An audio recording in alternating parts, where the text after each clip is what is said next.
All right, had a little technical difficulty there. This is part 2 of conducting an ANOVA. There's our source table. And you notice one thing that we're missing here is we don't have our measure of effect size. So we need to do that. I'm going to scroll down here to additional options. And under additional options, effect size is right there. With the factorial ANOVA, it's better to do the partial eta squared. So we're going to do that. And back over here, you'll see that we have effect sizes. If my screen will work, there we go.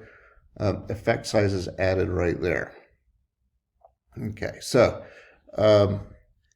notice that these changes happen in real time. As soon as you add something, it gets added right to the screen.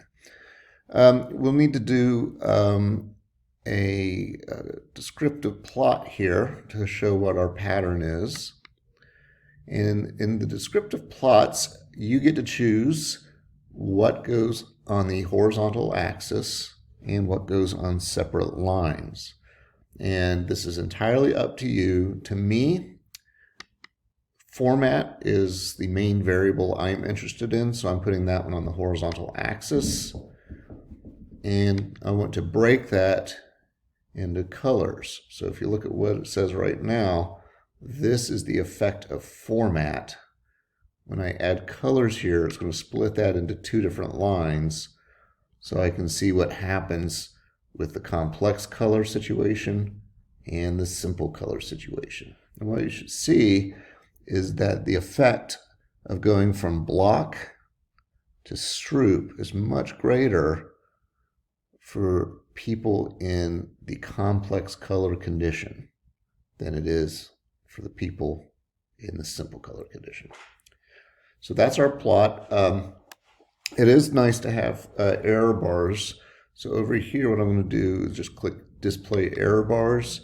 And the default is to do a 95% confidence interval, and that works. In some cases, if you have a lot of variability, the 95% confidence interval is kind of awkward and a little bit larger than you want. In that case, it's okay to do standard error, which is half of the size of a confidence interval.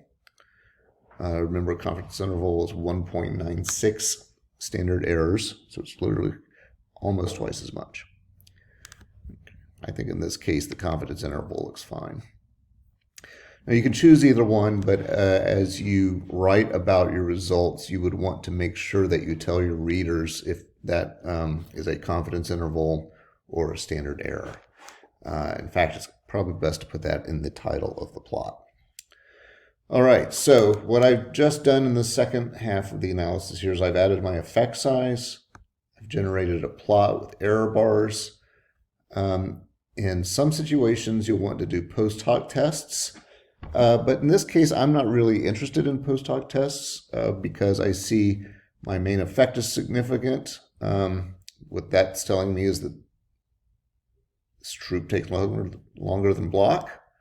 I see that colors is significant. That means more colors is more complex than fewer.